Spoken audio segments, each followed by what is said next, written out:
NewsNation's Tom Negevin is live overlooking Lower Manhattan tonight with the very latest. Tom.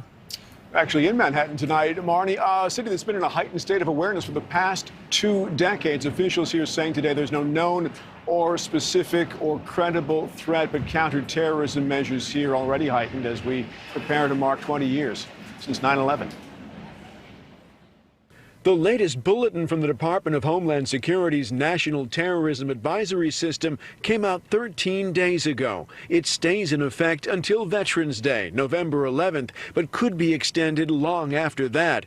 Current intelligence, according to DHS, is saying a couple of important things. One, that frustration with the battle against COVID-19 could lead to an act of domestic terror. And two, much more relevant given the events of today, that leading up to the anniversary of the 9/11 attacks, Al-Qaeda in the Arabian Peninsula recently released its first English-language copy of Inspire magazine in over 4 years, which the Department of Homeland Security says demonstrates that foreign terrorist organizations are still trying to inspire U.S.-based people into violent and extremist acts.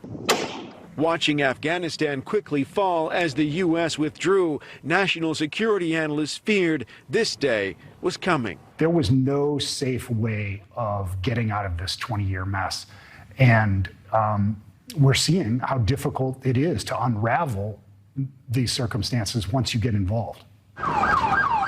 New York's Counterterrorism Bureau is in a constant state of alert. But tonight, there's global concern that terrorist groups have room to regroup in Taliban-controlled Afghanistan, just in time to mark the 9/11 anniversary. Given the bombing there this morning, is there an elevated terror threat in the city now related to the events there? News of the Kabul attacks broke during this morning's media briefing by New York City's mayor.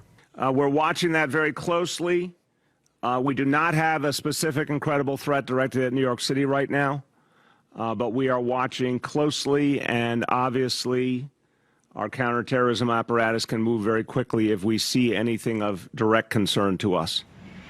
And while experts are watching, waiting to see what the latest intelligence brings them, whether the 9/11 anniversary, 2 weeks from Saturday, inspires violence by foreign groups, they also point out, and they're very specific about this, Martin, that they're much better at spotting and stopping those kinds of activities than they were 2 decades ago. Certainly hope so. Tom Negevin live in New York tonight. Tom, thank you. President Biden vowing to